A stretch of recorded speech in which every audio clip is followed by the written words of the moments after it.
देश में नहीं बल्कि पूरी दुनिया में सबसे विड्थ वाला टनल है और वो जब जल्दी पूरा हो जाएगा 20-25 मिनट पहले मुंबई से पुणे पहुंच जाएंगे हम और फायदा हो जाएगा। समृद्धि हाईवे भी जैसे हमारे उप मुख्यमंत्री जी ने कहा है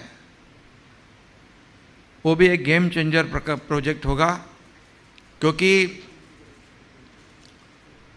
उसकी वजह से सिर्फ हाईवे नहीं है, वो 700 किलोमीटर की दूरी 15 घंटे की दूरी 6 से 7 घंटे में पूरी करेंगे हम लोग। उसको नाम भी हम लोग ने हिंदू हृदय सम्राट बाला साहब ठाकरे जी का दिया हुआ है। ये देवेंद्र जी का ड्रीम प्रोजेक्ट था और मैं उसमें मंत्री था और मैं खुद को सौभाग्यशाली समझता हूँ। इतना बड़ा प्रोजेक्ट करने की जिम्मेदारी मुझ पर देवेंद्र जी ने दी और मैंने उस जिम्मेदारी को बखूबी से निभाने की कोशिश की है और आज पूरी तरह वहाँ डेवलप हो जाएगा। सभी रीजन जो है मराठवाड़ा, कोंकण, उत्तर महाराष्ट्र, विदर्भ सब डेवलप हो जाएगा। मल्टीनेशनल कंपनियां वहाँ आ रही है, वहाँ नोड हम लोग 20 नोड बना रहे हैं। पूरी तरह वहाँ पर गेम चेंजर, लोगों को इतनी समृद्धि हो जाएगी, किसान आत्महत्या नहीं करेंगे इस समृद्धि हाईवे की वजह से। मुझे पता है कि जिस राज्य के, जिस देश के रोड अच्छे होते हैं, ट्रांसपोर्टेशन अच्छा होता है। आज गडकरी साहब, पहले जब सरकार थी 12 किलोमीटर पर डे रोड बनाए जाते थे।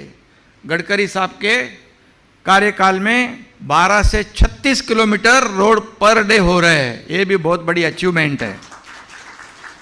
और मुझे याद है एक अमेरिका के पूर्व राष्ट्राध्यक्ष राष्ट्रपति जॉन एफ कैनेडी का एक कोट था, अमेरिकन रोड्स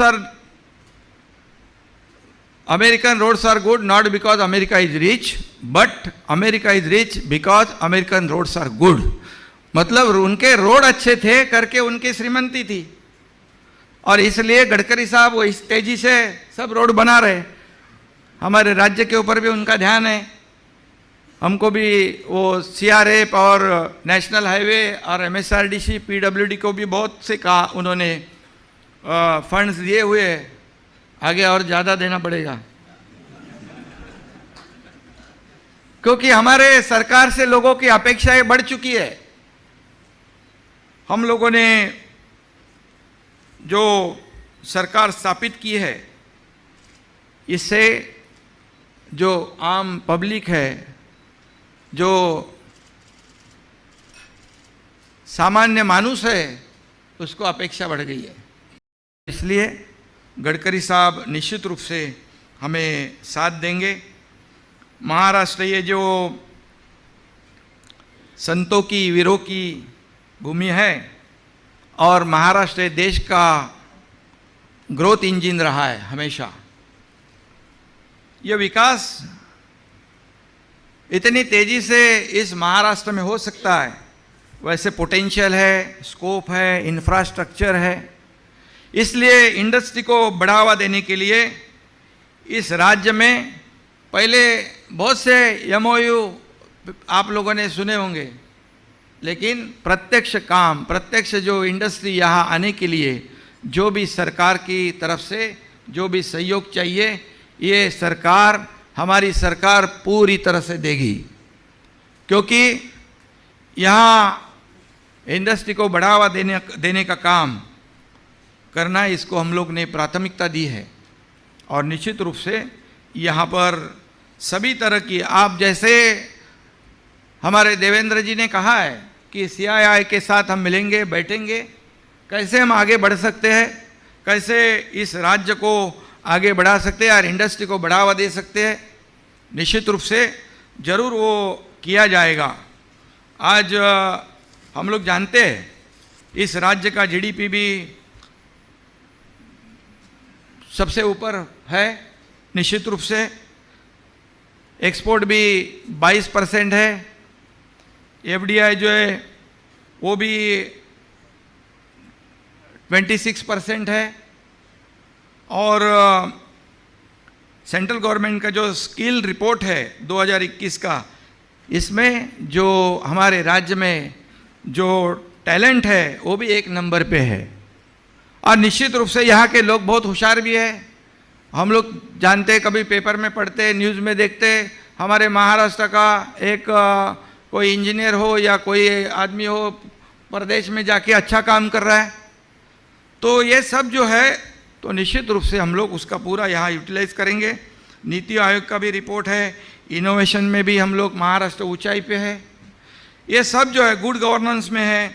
सब यहाँ पर जितना भी है हम लोग निश्चित रूप से आपको एक ही कहेंगे हम लोग कि साथ में मिलकर हम लोग आगे बढ़ेंगे।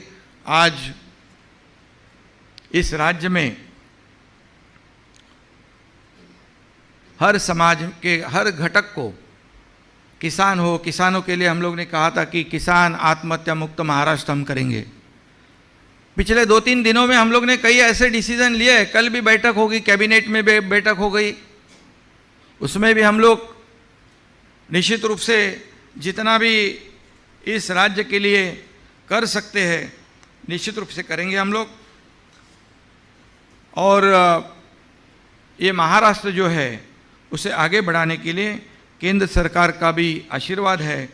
मैंने लॉजिस्टिक इंफ्रास्ट्रक्चर में भी हम लोग आगे बढ़ रहे हैं, कॉरिडोर में आगे बढ़ रहे हैं, इलेक्ट्रिक व्हीकल जब भी जैसे हमारे फडणवीस साहब ने कहा है कि उसे हम आगे बढ़ाएंगे। अभी अभी गडकरी साहब ने भी मुझे कहा है, आपलं ते ह्याच्यामध्ये ना ठाणे आणि पुण्यामध्ये टॅक्सी रिक्षा इथेनॉल अपना प्रोडक्ट है, बराबर कि नहीं। तो अभी पेट्रोल का महंगाई बहुत बढ़ रही है, आधे पैसे में इथेनॉल मिलता है, लोगों को फ़ायदा हो जाएगा। और जैसे प्रधानमंत्री जी ने सभी राज्यों को आह्वान किया कि उन्होंने उनका टैक्स कम किया था पेट्रोल डीजल पे, लेकिन कई राज्यों ने कम किया, महाराष्ट्र ने नहीं किया था। उसके बारे में भी हम लोग दोनों मिलकर ये जो वैट है उसको कैसे कम कर सकते हैं इसके बारे में भी हम लोग सोच रहे हैं, ताकि इस राज्य के सभी जो वर्ग है उनको इसमें फ़ायदा हो जाए और देश की जो प्रगति है, प्रगति को हम आगे कैसे ले जा सकते हैं इसकी कोशिश हमारी होगी। मैंने कल शेंद्रा बिडकिन के बारे में जानकारी ली। शेंद्रा बिडकिन तो हमारा तैयार हो गया, जो औरंगाबाद संभाजी नगर में है, और खुद उस प्रोजेक्ट के बारे में वो वर्ल्ड क्लास है। वहाँ पर 3 लाख रोजगार मिलेंगे लोगों को, और खुद उसको प्रधानमंत्री जी ने उसको अप्रिशिएट किया है और देश को भी वो प्रकल्प समर्पित किया। ये भी हमारे राज्य के लिए बहुत बड़ी बात है। ऐसे कई प्रोजेक्ट है, तो उस प्रोजेक्ट को हम लोग आगे बढ़ाएंगे। CII जो ये पहल की है इस कार्यक्रम का आयोजन करने के लिए, उसको भी निश्चित रूप से हम लोग आगे बढ़ाएंगे, साथ में मिलेंगे। इसमें जो हर घर तिरंगा इस कार्यक्रम का भी आयोजन भारत सरकार की ओर से किया हुआ है, उसे भी हम ध्यान में रखते हुए सभी के सहयोग से हर घर तिरंगा, जो हमारे 2-2.5 करोड़ घर है, एक देश का अभिमान है, स्वाभिमान है, उसे हम लोग जागरूक करेंगे। और इसमें भी CII का सहयोग हम चाहते हैं। निश्चित रूप से हम सब लोग मिलकर यहाँ पर इस कार्यक्रम में भी आगे बढ़ाएंगे। और मैं ज़्यादा नहीं कहूँगा, गडकरी साहब को मुझे सुनना है क्योंकि उनसे भी कुछ लेना है हमें।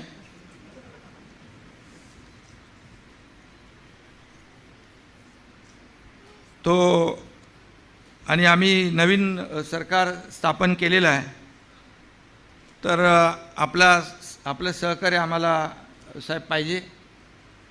तुम्ही नक्की देणार, तुमच्या बाजूला देवेंद्रजी बसलेले आहेत। त्यामुळे शेवटी सर्वसामान्य लोकांचे सरकार, सर्वांनाच न्याय देणारं सरकार, शेतकरी, कामगार, कष्टकरी